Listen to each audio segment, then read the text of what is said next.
This has been pretty disastrous for Russia. They began by thinking that they could topple the capital, Kyiv, replace the government with a pro-Russian figure, and go home to a victory parade. And obviously that did not transpire. They completely underestimated the capacity and capabilities of the Ukrainians and, frankly, of the leadership of their president, who has been positively Churchillian, President Zelensky, and the sheer will to fight of all the Ukrainian people, but especially those who, of course, have answered the call to serve in uniform and other capacities, supporting those on the front lines. Ultimately, they lost the Battle of Kyiv. They lost the battles of Sumy and Chernihiv, two other northern cities that were quite important. They withdrew from all of northern Ukraine.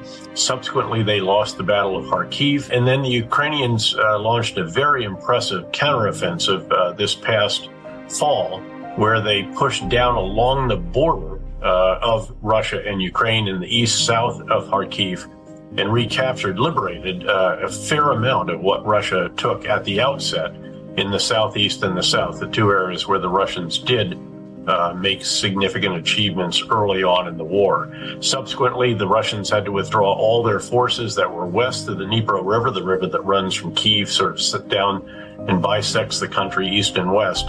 But in recent months, the situation has been relatively static on the front lines as the Ukrainians attempt to regenerate or generate additional forces, aided enormously by the colossal amount of U.S. arms, ammunition, and other material, over $24 billion just since 24 February, the date of the Russian invasion, and then help from lots of other Western countries, particularly those that are members of NATO. And so now I think the question is, will the U.S. and the West provide the additional capabilities that could be the further game changers for Ukraine in the way that the provision of the high mobility artillery rocket system has been, with the precision munition that it has that can hit, a dinner table sized target that accurately out to about 50 miles? Will we get the munition that provides double that range? Will we provide tanks? Now, heartily, and you're going to Poland, I know, and please tell them from me and others who are very supportive of Ukraine, bravo on providing tanks to Ukraine. They're going to provide Western German Leopard 2 tanks.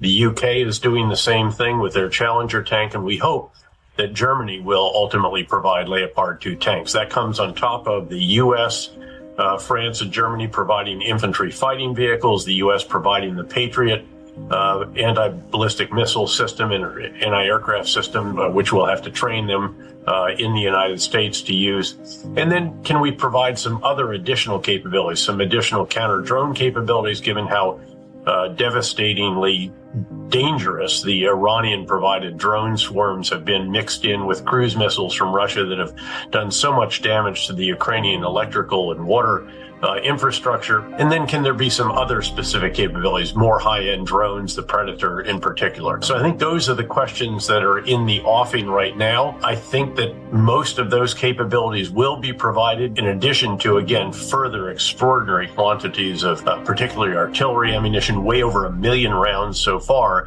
because what we need to see, Greta, is in mid-March or so, when the weather gets a bit more hospitable for offensive operations, will the Ukrainians have the additional capacity and capability to carry out new counteroffensives to liberate further of their territory, especially if the Russians expend so many of their additional recruits on the current campaign that they're pursuing, where they're literally getting maybe a block or so a day at a horrendous loss.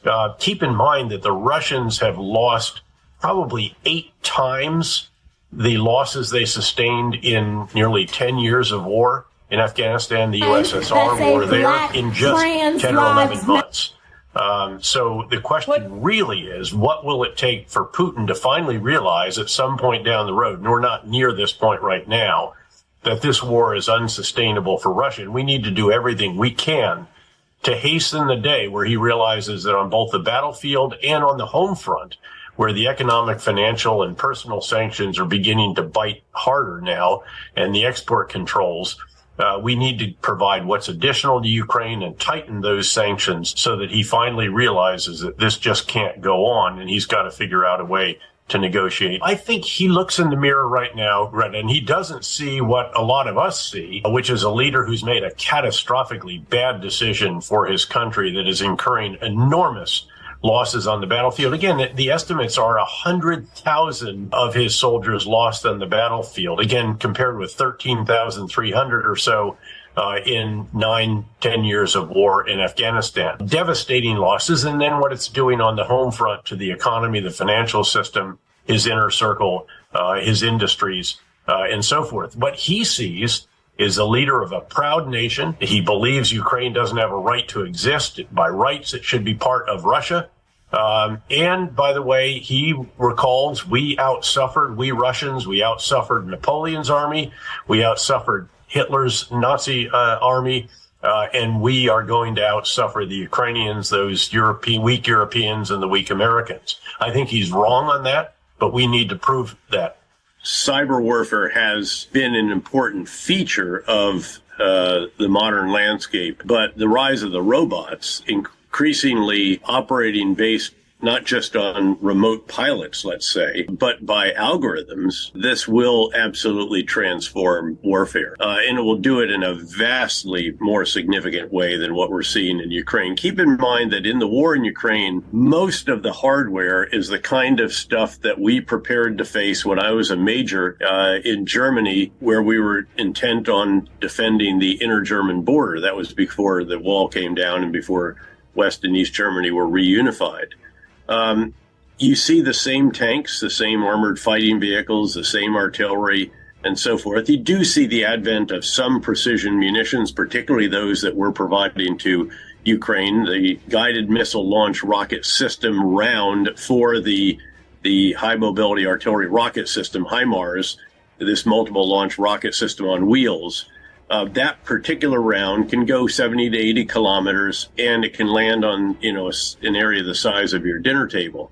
That is revolutionary, and it has had a devastating impact on Russia because Ukraine is able to use that to precisely take out Russian headquarters, fuel depots, ammo storage points, troop assembly areas, barracks, etc., at a range of probably 70 miles from the front lines or further. And that is very significant. But think about a world in which it's not limited by 70 or 80 kilometers and you can see everything. We had an adage in the Cold War that was probably premature on reflection, but it posited what can be seen can be hit, what can be hit can be killed. We didn't have drones then. We didn't have all of the intelligence, surveillance, and reconnaissance assets that are overhead modern battlefields. And in many, many more of these with much greater capability, vastly longer range, greater precision, more powerful munitions, and so forth would be present if in a really modern battlefield. I mean, think about applying this in the greater Indo-Pacific region and recognize then that anything that's above ground, anything that's a large platform at sea with a lot of sailors on it and other modern warfare equipment, aircraft, and so forth, these can all be seen. Yes, we have defenses for these, quite elaborate ones, but there are very, very capable and precise munitions that are deployed that could target these.